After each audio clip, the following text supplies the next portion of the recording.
This is Fox 28 Sports Extra. Here's Fox 28 Sports Director Dean Huppert and Adam Shear. Hello, everybody. I'm Dean with Adam.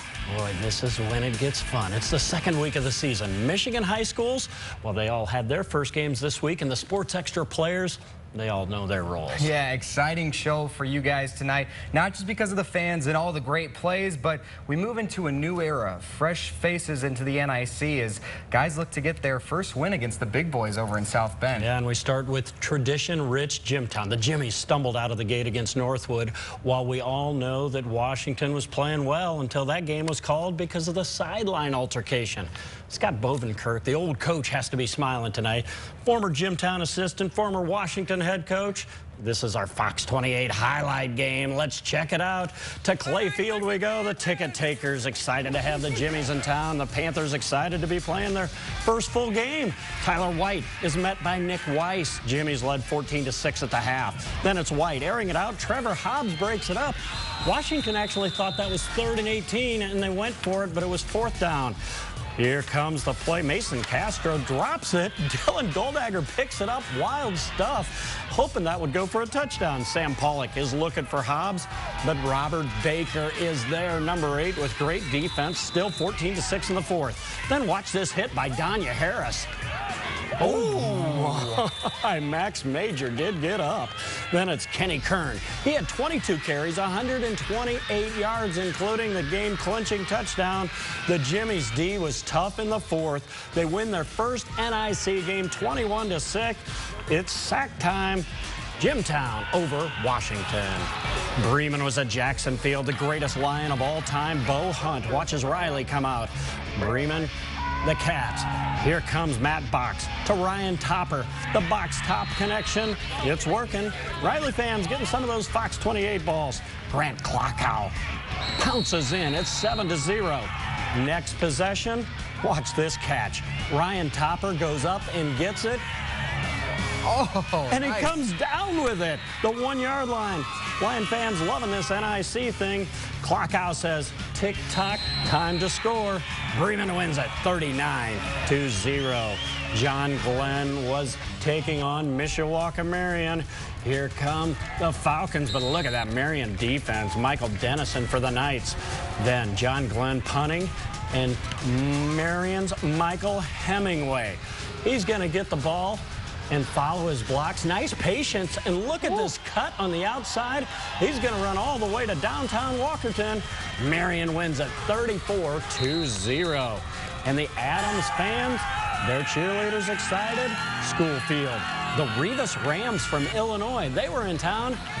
They score first, 6-0 visitors. But watch this play by Adams. They get it to Gabriel Brooks, and he books into the end zone. Whoop, breaking ankles right there. Adams led 7-6. Then check this out. Mark McClinton, he's 6'3", 273 pounds. He's a wide receiver. He's not a tight end, and he's got breakaway speed. He may just take it all the way to the house. Kid's only a junior. You watching that, Brian Kelly? How about Rivas? They get greedy. Adams, Tavante Malone steps in front. Look at number 28.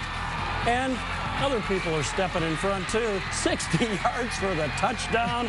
Rivas wins it 33-27 over Adams. Great effort by the Eagles, Adam. Yes. Thanks, Dean. It was a special night at Penn's Freed Field as they added a name to its credit. TCU generously paying for the naming rights to the tradition-rich stadium as the Kingsmen celebrated their home opener with Maryville in town. Whatever the field is called, you knew the Penn fans would pack the stands to cheer on the Kingsmen. Penn already up 7. Camden Bone wants 7 more. He airs it out. John Olson across the middle takes the Kingsmen across midfield. Later, Bone gets that 7, takes it in on the quarterback keeper for the touchdown. Check out the hard work from the offensive line. Second half, the Harvard-bound Bone sees Christopher Crothers wide open, heading into the end zone, uses that Harvard-sized brain to throw it to his guy. Penn beats the Pirates 31-12. Assistant coach Ken Bai taking over for Mike Kaprinsky for Michigan City tonight after their coach was suspended due to that altercation last Friday. Michigan City 2 costly turnovers in the first half. That one's a fumble. Tyler Stringfellow recovers for Northridge. This time, it's Michael McCullough Jr. throwing the interception. Curtis Hostetler there getting a good return, setting up a good drive for Northridge. This time, Hunter Crisp as can be, running it in for the touchdown. Northridge beats Michigan City 28-14.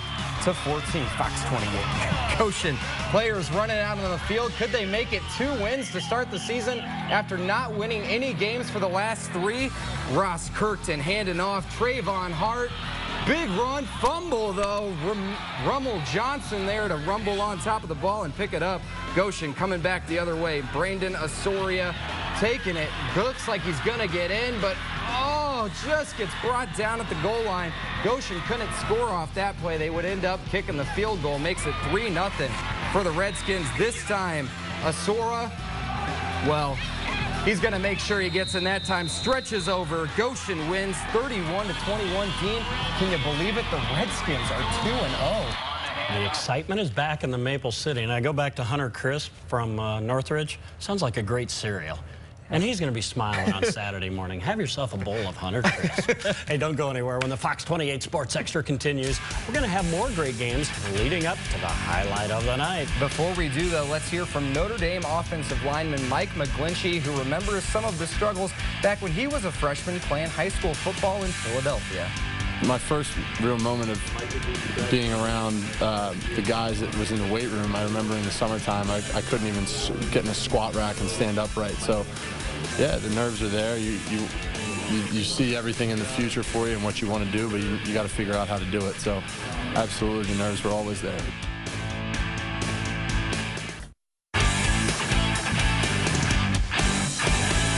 Welcome back to the Fox 28 Sports Extra. Plymouth, the Rockies went undefeated in the regular season last year. Then they kept the momentum with a big game in Week 1 against Bremen. The Rockies playing Rochester, who lost Brett Abbott in Week 1 to a broken leg. Not only was he the quarterback, but he was also the punter and played safety. Wow, what a loss for them. But Jack Barron and the screen pass to Cam Evelyn. He says, Rocky fans, you like playing that Rocky Top music? You like singing it? Look at this kid. He's taking it all the way down there. Cam can. Yes, he can. Then this time, it's Barron. He's going to keep it and take it all. That's the best nickname, the Red Baron. I mean, he just takes it all the way. Look at 5 go. Big win for Plymouth. They're good, 43-0. How about Fairfield trying to bounce back from their loss? Look at the legend, Doc Abel. What's up, Doc? Boy, one of the greatest of all time.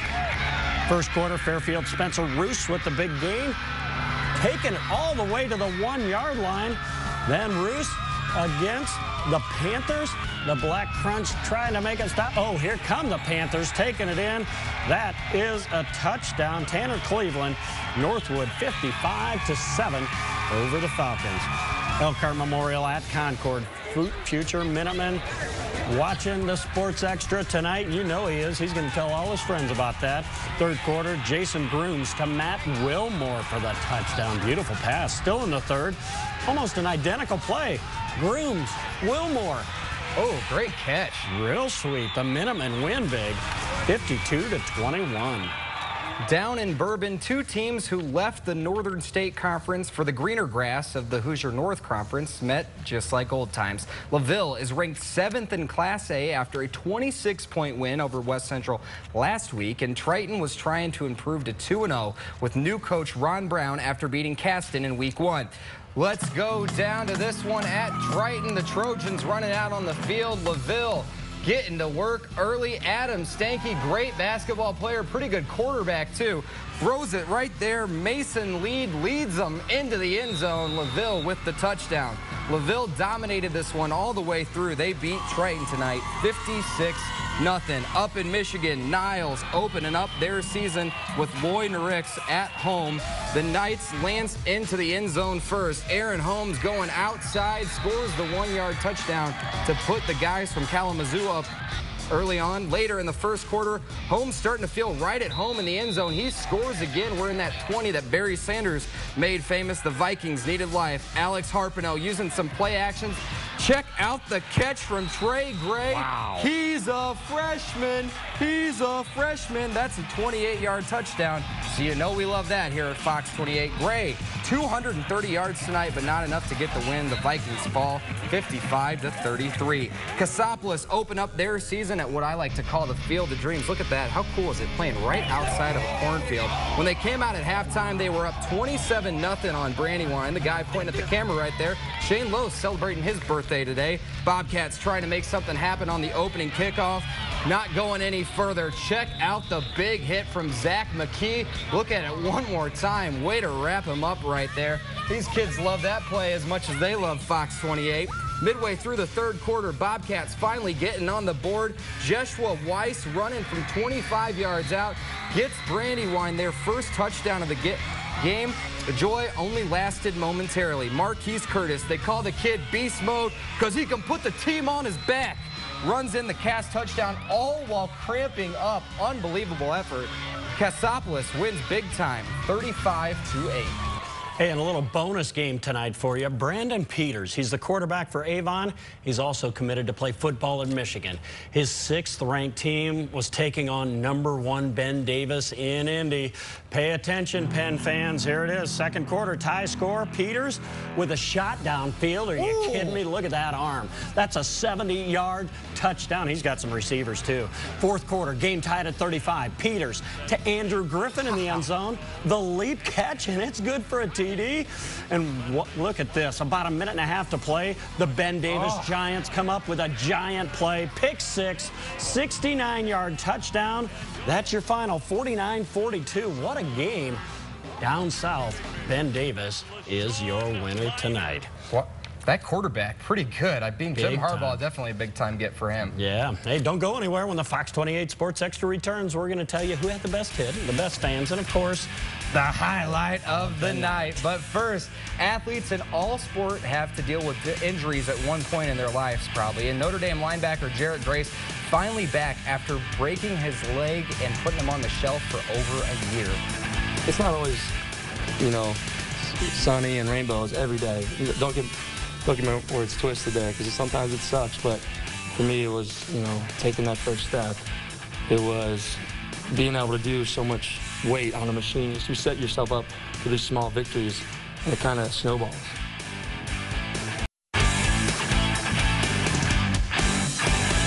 Hey, we're back on the Fox 28 Sports Extra. We've seen the plays, and we're not going to waste any time getting to them. Every week, kids all over our area rush home from their games to see if they've won the highlight of the night. Number 3, we go to Schoolfield, South Bend Adams. Watch Andrew Burgess. He's going to say, Gabriel Brooks, take the ball and do your thing. Whoop! Breaking ankles, almost a face mask, but he just pops right in there for the touchdown for the Eagles. Great play for number 3. And number 2, tough decision, but we go to Jackson Field.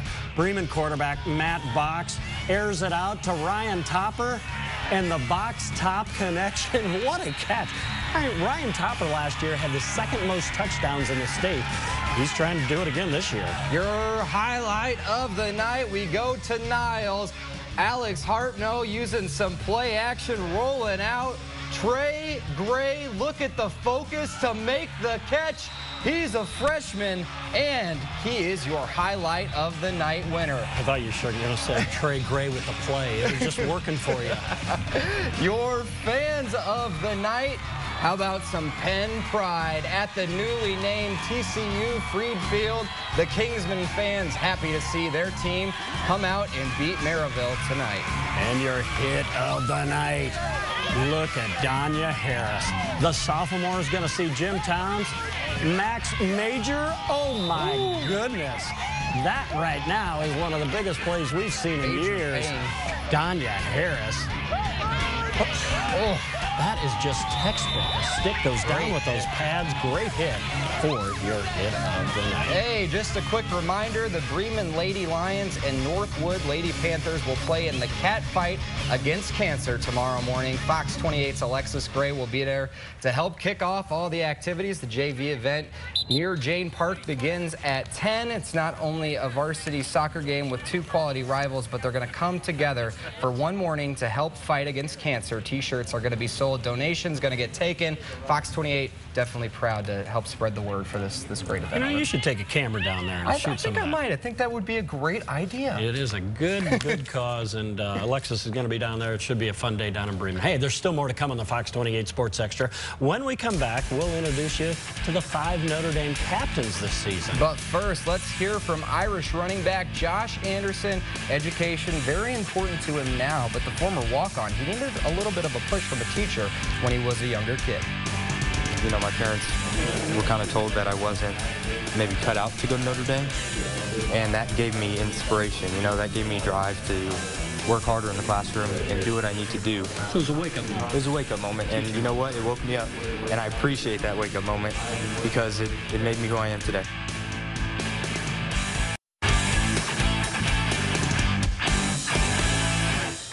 We're back. You know, when you think of Notre Dame captains, you think of guys like Dave Casper, Joe Montana, Brady Quinn, even Manti Te'o. Yeah, there's no doubt strong leaders can make a strong team, and this year's group of captains definitely knows that. It's pretty incredible. And it was an emotional room Thursday night. I'm so humbled. And the moments just after Notre Dame announced their 5 football captains for this season. It's just, sorry. I freaking love this place, I love this team, and just to have the honor to represent them in different things was a huge blessing and a huge honor for me. This season's list includes defensive lineman Sheldon Day, who got a captain's patch for the 2nd straight year. It's definitely special, just be in that category with so few of us. Defensive back Matthias Farley. It's the greatest honor of my life. Offensive lineman Nick Martin, who follows in his brother Zach's footsteps as a 2-time captain. Everyone cares about the person next to them more than themselves, and that's special and hard to find. Former walk-on turned starting linebacker Joe Schmidt. have a dream and go after it with everything you possibly can. Don't ever give yourself a reason to have regret. And 2nd-team All-American Jalen Smith. You have to earn it, and it's a unique privilege, and I'm honored. Together, these 5 know it will take strong leadership to get the Irish where they want to go this season. It's all about making this team as good as we can possibly be, so that's what I'm focused on. When Notre Dame takes the field against Texas next weekend, these captains will try and steer their ship towards the national championship. At the end of the day, it's all about the team, and you know, what can we accomplish this year? And you know, it starts up front. We have to attack it each and every day. Yeah, some good guys there. Well, the Cubs finished off the series with the Giants yesterday, losing the last couple games in the series. Tonight, they're just underway in L.A. against the Dodgers, and the game is scoreless now in the 2nd inning. The Chicago White Sox, they're taking on the Seattle Mariners. Top of the 6th, Kyle Seager over the right field wall. Mariners go up 1-0 on Seager's lawn bomb late that inning. Franklin Gutierrez takes it the other way. Fans in the stands getting a little bit of a souvenir. Mariners lead the White Sox right now 2-0. And how about closer to home? We go to Four Winds Field, Kovaleski Stadium. Boy, what a season they have had out there. They've shattered the attendance record, and they're playing some pretty good baseball, too. Bottom of the 6th, Giancarlo Maya homers. That's a fly ball to left field. South Bend goes on to win 10-3. Sounds like Darren Pritchett. A little excited for reason there, man. I know he wants to be out of some high school football games, though, too. 2nd round of the Barclays, Jordan Spieth. He's likely going to lose his #1 world ranking. He hit a kid, and the kid's smiling there. Yeah, he got a glove. Phil Mickelson, well, his shot is -1 after a 71 today, and Bubba Watson is right at the top. He is leading. Look at this approach shot. The ball hits the slope and goes right up there. He knows what he's doing. He's at -7 and leading the Barclays. Are you kidding me? Oh, yeah, that's the way you're supposed to do it. Just take it right up there. And how about Nick Watney? He missed the cut by 3 shots, but this one was pretty incredible. Unbelievable. For an eagle. Round 3 is tomorrow. We could take that luck on Golf Challenge. Oh, wouldn't that be sweet? Time to check in with meteorologist Courtney Jorgensen. It's felt like a little like fall this week, but nobody's tailgating yet, so it still must be summer the weekend maybe, huh? It is still summer for the weekend. In fact, after the fall feeling that we've had the past week or so, certainly going to feel much more like summer as we come into next week. Temperatures will be warming up. We'll be around normal for the weekend, 79, 80 degrees for Saturday and Sunday. Scattered showers and storms for a good chunk of the day tomorrow. On Sunday, maybe about a 30% chance, otherwise partly sunny. The rest of your 7-day forecast, well, there is that warm up. Take a look. Here comes summer, returning right before fall starts again. Tuesday is actually the first day of September, and we'll get to 86 degrees there. We do have a chance for some showers and storms coming in Wednesday.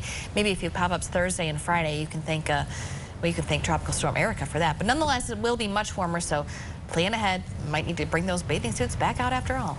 Back to you guys. All right, thanks, Courtney. And, you know, we're getting excited. A week from tomorrow, Notre Dame football, and those 5 captains who were announced, I mean, you've been around them, some really good guys. I mean, Joe Schmidt was a no-brainer, right? I mean, that guy can take over a room like nobody's business. Jalen Smith, one of the most talented players that the Irish have had recently. Nick Martin, true leader, the only one on offense. And then you look at the other guy, Sheldon Day. He's just going to be an animal.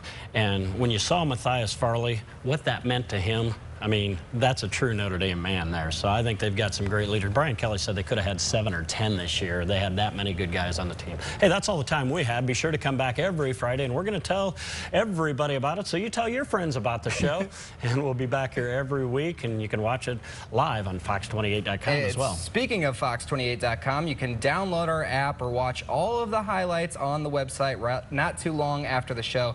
So, you know, go out and do that. Watch them again, and thanks for watching tonight, too. Have a great weekend, everybody.